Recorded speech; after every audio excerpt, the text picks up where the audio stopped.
ساڵ تێپەڕ دەبێت بەسەر دامەزراندنی سوپای عێراقدا. بناغەکەشی فیرقەکەی ئیمام موسای کازم بوو کە لە ساڵی 1961ەوە تا ساڵی 2003 بەردەوام شەڕی لە دژی جوڵانەوەکانی ڕزگاری خوازی کورد کردووە. زۆرترین کۆمەڵکوژیەکانی دژ بە گەلی کوردیش لەلایەنەوە سوپایەوە ئەنجام دراون.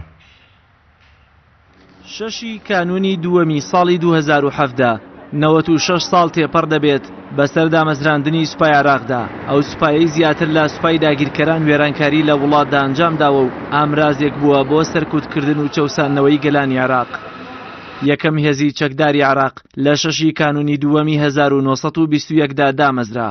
لە دەستپێکی پێکێنانی شێوە ژمارەیەک ئەفسەری کورد بەشداری کارایان تێدا کرد. هاوکات هێزی ئاسمانی عێراقی لە ساڵی 1931 و هێزی دەریایش لە ساڵی 1937دا پێکێنران. لەمەوەی دەسەڵاتدارەتی حکومڕانە جیاجیەکانی عێراقیشدا سوپای عێراق لە ساڵی 1961 تا 2003 شەڕی جوڵانەوەکانی ڕزگاری خوازی کوردی کردووە و بەشداری سەرەکی بووە لە کۆمەڵکوژیەکانی دژ بە گەلی کورد لە ئەنفال و کیمیاباران و ڕاگواستن ئەنجام دراون. وێڕای تێوەگلانی سوپای عێراق لە سەرکوتکردنی گەلانی عێراق لە مێژووی دروستبوونیەوە تا ئەو کاتەی با بڕیارێکی پۆڵ بریمەر حاکمی مەدەنی ئەمریکا لە عێراق لە ساڵی 2003 هەڵوەشێنرایەوە. ئەو سوپایە بەشداری شەڕەکانی عەرەب ئیسرائیل لە ساڵی 1948 شەڕی 8 ساڵەی ئێران، شەڕی داگیرکردنی کوێیت و جەنگەکانی یەکەم و دووەمی کەندا و داپڵۆستینی هەموو جوڵانەوە جەماوریەکانی ناو عێراقی کردووە. یەکەم یەکەی سوپا لە عێراق لەلایەن بەریتانیەکانەوە پێکێنرا. کارکی پاراستنی هێزی ئاسمانی مەلەکی بە ژمارەیەک فەوج سپێررا. هەڕەشەی جەنگ لە دژی تورکیا پاش پڕۆپاگەندەی عوسمانیەکان بەوەی مووسڵ بەشێکە لە وڵاتەکەیان وای لە بەریتانیەکان کرد فیرقەی ئیمام موسای کازم لە 6 کانونی دووەمی 1921 پێک بێنێت کە یەک ئەفسەری پێشووی عوسمانی تێدا بوو و بارەگاکەی لە ناوچەی کازمی شاری بەغدا بوو. دواتریش ئەو بەروارە وەک ڕۆژی دامەزراندنی سوپای عێراق دیاری کرا و ساڵانەش لەو ڕۆژەدا ئاهەنگ و ڕێوڕسمی سەربازی ڕێک دەخرێت. لەو کاتەوەی سیستەمی سیاسی عێراق لە پاشایەتیەوە بۆ کۆماری گۆڕا.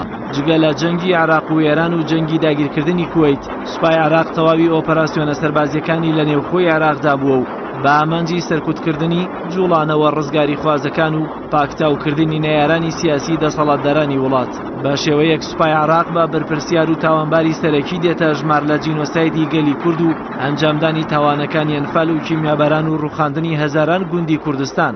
ئەمە جگە لەوەی سوپای عێراق بەشدار بووە لە تاوانکاری جۆرە و جۆر بەرامبەر گەل و پێکاتە جیاوازەکانی دیگەی عێراق لە شیعە و سوننە و تورکمان و کەمەنەتەوەییەکانی دیکە. لە مێژووی خوێناوی خۆیدا سوپای عێراق بە قۆناغ و وێستگەی جیاجیادا تێپەڕ بووە و قەبارە و ژمارە و ئاستی هێز و توانای ئەو سوپایە گۆڕانی زۆری بەسەردا هاتووە. بە شێوەیەک لە سەروبەندی جەنگی عێراق و ئەمریکا لە ساڵی 2003 سوپای عێراق لە 300,000 سەرباز پێک هاتبوو کە لە 5 فەیلەقدا ڕێکخرابوون و بریتی بوون لە 11 فیرقەی پیادە و 3 فیرقەی ئالیات و 3 فیرقەی زرێپۆش.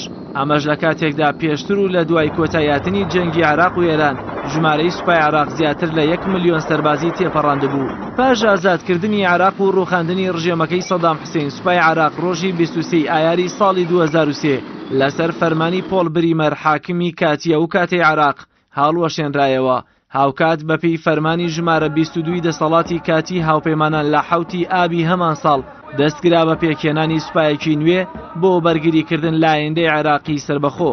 دواتریش با فەرمانی ژمارە 23 هەندێک ڕێوشێندانرا بۆ سەر لە نوێ پێکێنانەوەی سوپای عێراق. بەپێی فەرمانی دەسەڵاتی کاتی هاوپەیمانانیش ئەندامانی دەستگا ئەمنیەکانی ڕژێمی پێش و پیاوانی مخابەرات، گاردی کۆماری، ئەندامانی ڕێکخراوە چەکداری و ئەمنیەکانی بەعز، گەورە ئەندامانی ئەو حیزبە، ئافسەرانی پێشوو ئەوانەیان پۆستیان لە کۆلۆنیل بەرزترە لە ڕێزی سوپا دوور خرانەوە و یەکەم کەتیبەی سوپای نوێی عێراقیش لە مانگی تەموزی ساڵی 2003 لە سەربازگەی قەرەقوشی نزیک دیالە خولی ڕاهێنانی تەواویان کرد کە لە 160یان شیعە و لە 125یان سوننە و لە 100 کورد و لە 105 لانەتەوەکانی تر بوون.